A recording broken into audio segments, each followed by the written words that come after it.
there, comic compadres. This is Mark with Chico's Comics. I just got out of work. I'm on a Texas highway, about to drive 50 minutes and look at a Silver Age collection. Let's see what we get, y'all.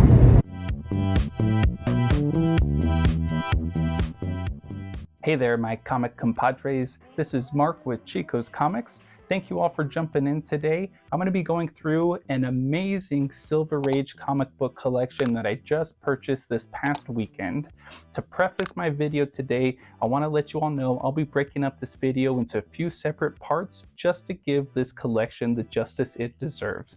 This is by far the best comic book collection I have ever purchased. I am extremely ecstatic to be sharing this with you all over the next few videos, and I just want to thank you all for jumping in today. Please hit that like button, please subscribe if you want to follow for the next few subsequent parts, and drop a comment, give me some feedback on this collection. This is an amazing Silver Age collection. Predominantly Marvel, but it does have about a half a short box of DC comics, but today we're going to be focusing on our Fantastic Four comics that came as part of this collection. So with this Fantastic Four run, we have to start with the lowest issue in this series here, which is going to be issue 12, the first meeting of Hulk and the Fantastic Four. Although this is a low-grade book, has a pretty significant spine split, a lot of spine wear, the colors on this pop just so brilliantly. The greens and the oranges, especially with the yellow banner, are so beautiful, especially after this bag. This is one of the books that I am going to be prioritizing as far as getting cleaned, graded. I know it's going to come back low grade, but I really want to kind of focus on preserving this book. It is the oldest out of the FF run that I did mention, but this is just an absolutely beautiful cover. This one does have the gap. So from issue 12, we're going to move on over to issue 36.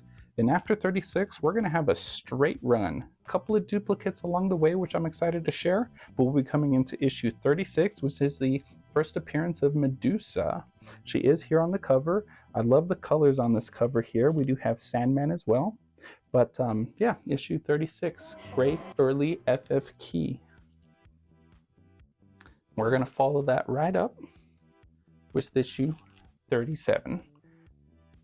And so one of the things I did like about this FF run, it kind of starts off, of course, that FF12 low grade. Then they kind of bump into the lower end of the mid-grade scale. But really by the end, we're really getting into that nice higher end of the mid-grade, very low end of the high grade. But a lot of just beautifully well-kept books here.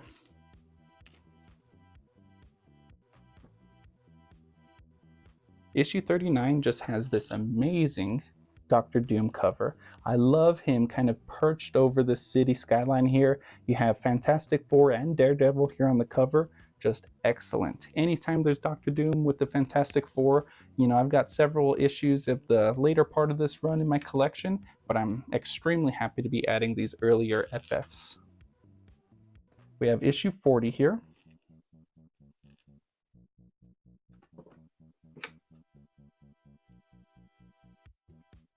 Issue 41.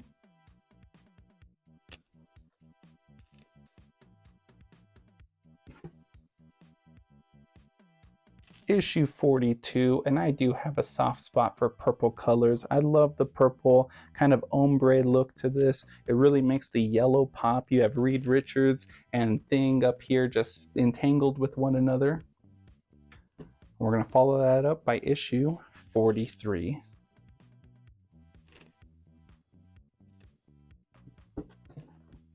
Hope you all are comfortable. We got a good stretch of FF coming up.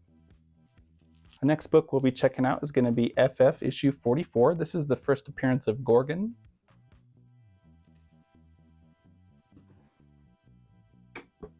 And now one of our other bigger keys here, FF45, the first Inhumans. This one is, definitely kind of low grade. It does have a little bit of tape and an extra staple here. But regardless, this is a beautiful FF key. Regardless of any sort of Inhuman spec, this is just, a must-have for most Fantastic Four collectors. And we do have to follow that up with issue 46, the first Black Bolt. I've always really enjoyed this cover. I do enjoy issue 45, but I do have a good appreciation for issue 46 over here with the first Black Bolt. We're going to follow that up with a very low grade issue 47. Big spine roll on this one, and then an extra staple added in the middle. I wish I had a drum roll going on. Everybody listen, no, we all know, big issue coming here. Issue 48. This is, of course, the first appearance of Silver Surfer and Galactus. Yeah, beautiful mid-grade copy.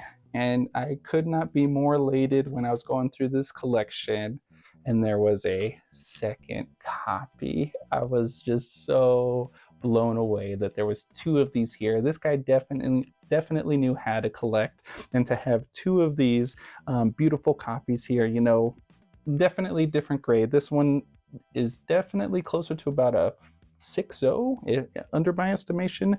This one I'm grading around a 3.5, 4.0. Regardless, beautiful books, beautiful set of books to be adding to the collection here. Let me go ahead and set these guys aside because I am ready to tee up, arguably a better cover than issue 48, issue 49, where you actually get that first cover appearance of Galactus and Silver Surfer. But what really gets me is the red, the greens, and the blacks in this cover.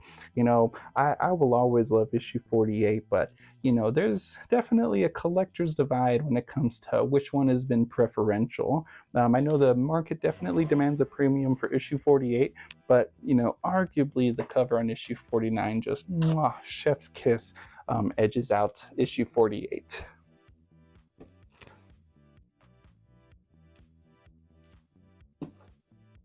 Next book we're going to be having, you gotta love the brown on this cover, issue 50. Beautiful Jack Kirby cover. You gotta love just the Silver Surfer. I believe this came out in 1965, 64, one of the two. Then we'll follow that up with issue 51. And so one of the big books that he had kind of initially advertised with me with this collection was, of course, FF48, but he really was just struck over this 52, the first appearance of Black Panther. This is a nice mid-grade copy. I'm guessing around a 5 to a 6.0. I'm going to be working on this book for a little bit, getting it cleaned up. I'll be pressing a lot of these myself, grading a few. But yeah, that first Black Panther I've actually never owned, so that one will be staying in the personal collection. Issue 43, we have the first appearance of Claw. This is the second Black Panther, and this does include the origin of Black Panther here.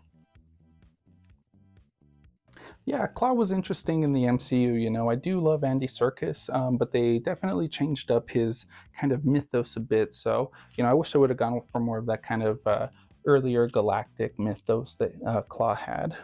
We do have issue 54. This is, attributed as the first Wanderer and the third appearance of Black Panther. And actually, before I move on, this was one of the other comics that did have 2 issues with it, 2 copies of this. One on a lower grade, one on a higher grade.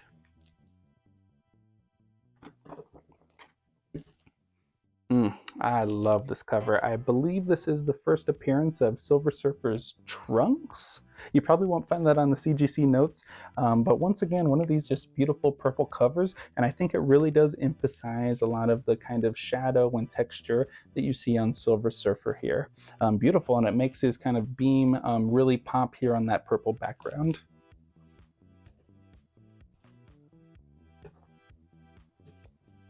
Now we have Fantastic Four 56. This is the second appearance of Claw.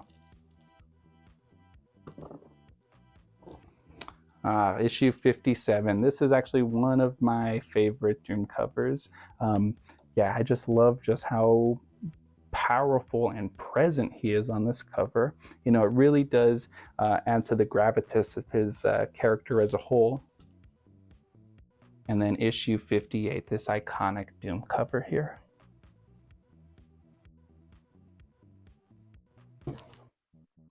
Issue 59 is a minor key, but this is the issue where Dr. Doom actually steals Silver Surfer's powers.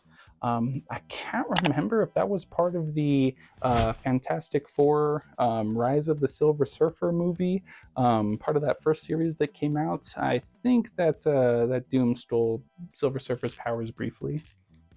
This is issue 60 here.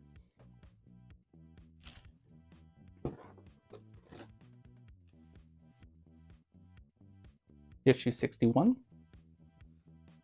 And so yeah, when the seller and I were going through, this was the second box I went through. I actually went through the DC box first, and then he said, you know what, let's get the Fantastic Four out. I know that one's always been very special to me, and he wasn't kidding. You know, this kind of just straight run through, you know, when I was going through it, of course, I hit the multiples of issue 48 early on, and after that, I was just kind of starstruck. I knew that, you know, this had to be a collection that I made a very serious and competitive offer on, which he obviously accepted. Issue 64. I love the Sentry on this cover, and this is actually the first appearance of the Kree alien race. They were there, I believe they debuted in the MCU in the Captain Marvel movie, if I remember correctly. Issue 65. This is the first appearance of Ronan the Accuser and the Supreme Intelligence.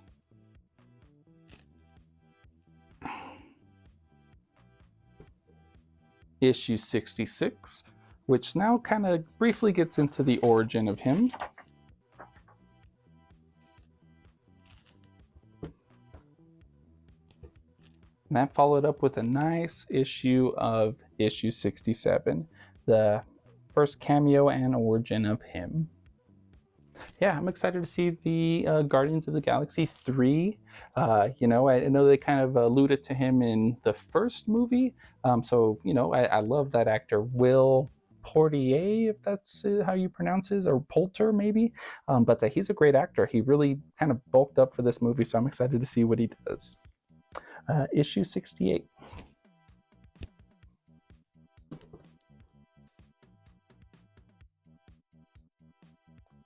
Fantastic Four 69.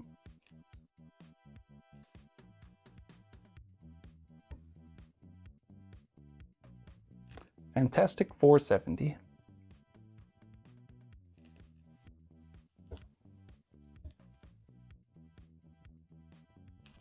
Fantastic Four 71.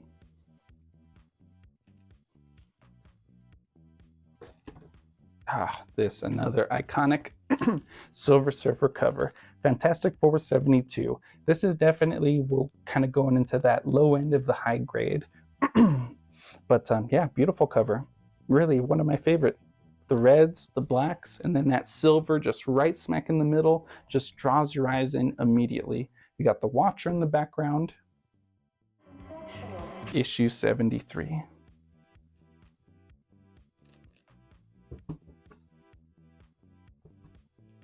Oh, this one too with Galactus on the cover. Man, I love this cover. Yeah, chime in, guys. Drop a comment. Let me know what you guys like as far as the issue covers. You know, if we're just going on covers alone, like issue 75, you know, I just want to get these all displayed here. I've been thinking about, you know, maybe doing a raw row over here, and I could probably fill it up with nothing but Fantastic Four books.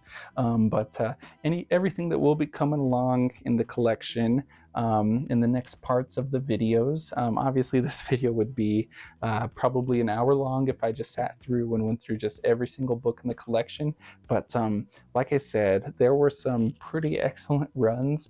So please do jump in and stay tuned for the subsequent parts of this Silver Age comic book collection that I had gone through. We're on issue 78 right now.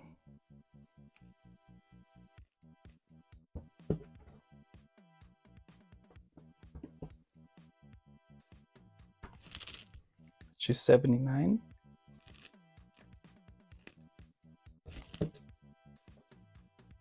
And so yeah, kind of a question for the viewers as well. You know, for those who do like to buy comic collections, how are you all sourcing those? You know, I have been buying collections for a couple of years now, and I typically find anywhere from 2 to 5 a year, give or take. And none have been of this magnitude. This is just a excellent collection, curated with care, and just from a straight up collector. There have been a few collections in the past where I bought from family members, people that have been clearing out stuff for friends, other families. So you can definitely see a difference from someone who has that kind of passion for comic book collecting compared to someone who's just trying to make space and clear out. And this was actually the second collection that I went to go look at this week.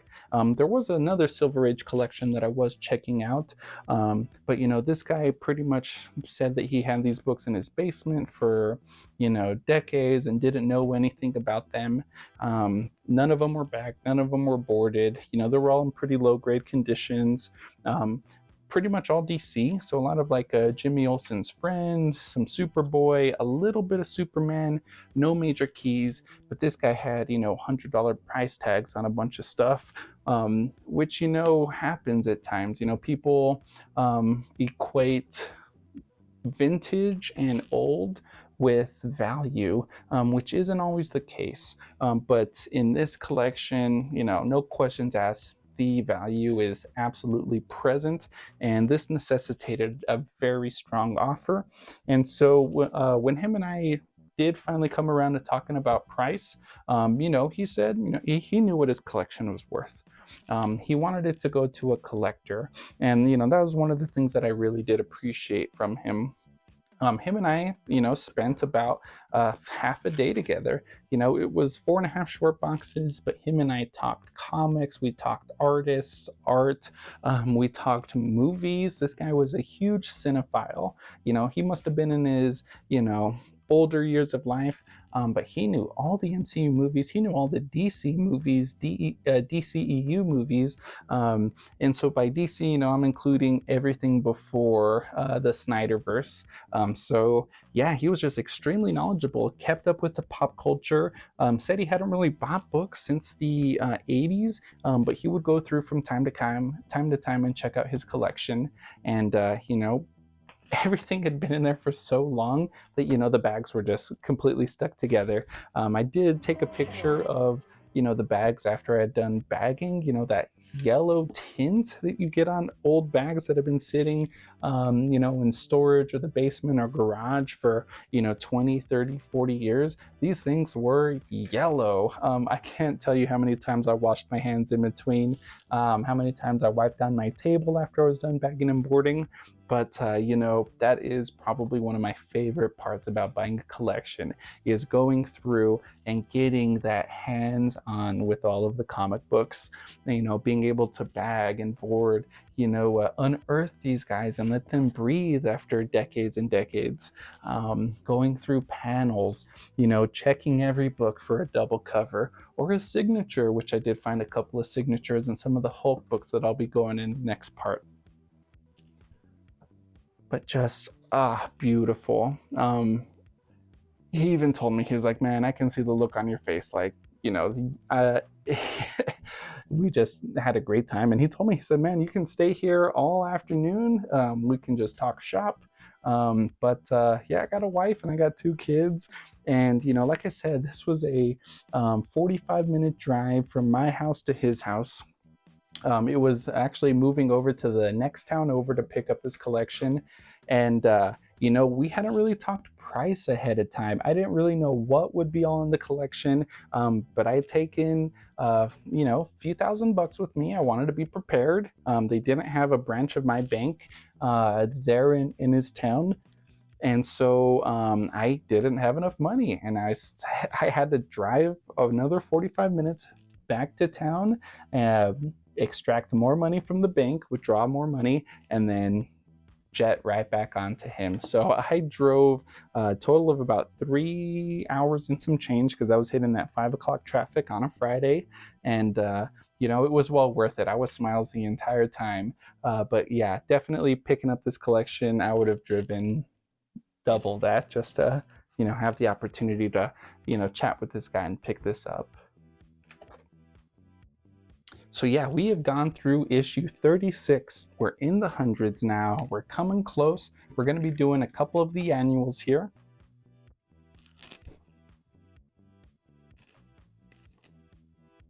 And unfortunately, FF Annual 1 and 2 weren't there. I was really hoping either one would have been there. Of course, FF1 does have an early Spider-Man appearance, right? If I remember that correctly.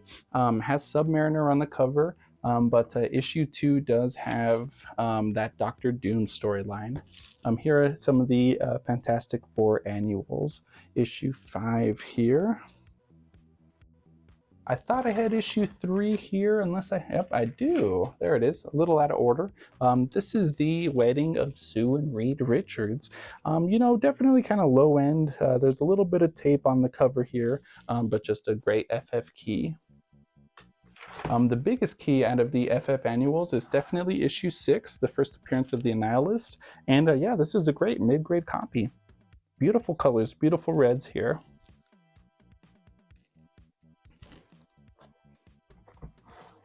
Following that up with issue 7. But wow, what a fantastic start to this collection. And then just, you know, not a key, but just an excellent iconic Silver Surfer and Hulk cover here. You know, one of the few covers where I really feel like the browns and the kind of burnt dark oranges really just accentuate everything else that goes on within the cover here. I was talking about that FF50, and this is definitely a good accomplice to that book. Okay, we're almost towards the end of this first part here.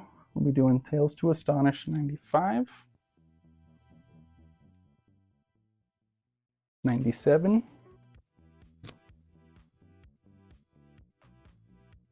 101, and then the only Hulk title, Hulk 111. Well, my comic compadres, I just want to thank you all again. I hope you made it to this part of the video. I was just so excited to be sharing this with you all. Please continue to subscribe, comment, and like. Given this collection, like I said, I'm going to be breaking this up into a few different parts so I can really kind of elaborate and accentuate a lot of the major keys in this collection. But I'm going to be doing a 1,000 subscriber giveaway. I've been actually pretty excited with you know, the growth I've had this past month in my YouTube channel, just kind of sharing my hobby and my passion for comic books. And so, you know, the more people that have been subscribing, you know, I want to give back a little bit. So I'll be finding a couple of books out of the Silver Age collection to do my 1,000 subscriber giveaway. But I'll kind of wrap it up here, you all. This has been a long video, so I do appreciate you all if you have made it this long. But hope to see you for the next part. I have a couple of big titles that I'll be going through, some major keys, and I hope you all continue this journey with me. I'll wrap it up here, comic compadres. Thank you all for jumping in.